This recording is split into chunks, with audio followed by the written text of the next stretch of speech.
সাবেক রাষ্ট্রপতি মোহাম্মদ আব্দুল হামিদের বিদেশ যাত্রাকে কেন্দ্র করে উত্তপ্ত হয়ে উঠেছে রাজপথ।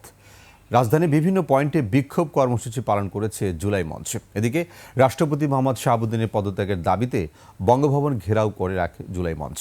বিস্তারিত সুমাইয়া খানের রিপোর্টে।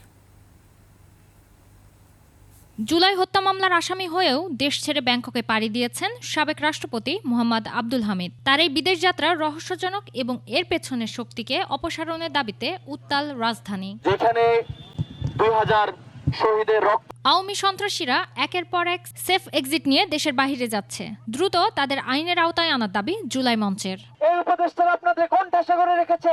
আপনাদের কি সেই ক্ষমতা নাই যে এই জুলাই গণঅভ্যুত্থানের বিরুদ্ধে অবস্থান নেবে? বারবার সতর্ক করে জানিয়ে দিতে চাই, আপনারা বেঈমান হইয়েন না, গাদ্দারি করবেন না। জেনেক্সে শিফট করো, লাইফকে লিফট করো।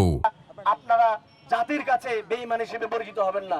অনতি বিলম্বে এই আওয়ামী লীগের দোষরদেরকে চিহ্নিত করে তাদেরকে শাস্তির আওতায় নিয়ে আসুন। বঙ্গভবন ঘেরাও করে জুলাই মঞ্চ। 48 ঘন্টার মধ্যে রাষ্ট্রপতি শাহাবুদ্দিন পদত্যাগ না করলে কঠোর কর্মসূচির হুঁশিয়ারি দেন তারা।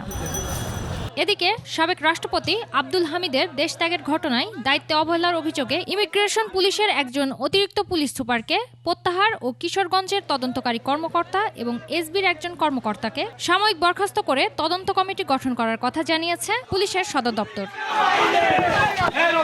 সুমাইয়া খান, 21 টেলিভিশন, ঢাকা।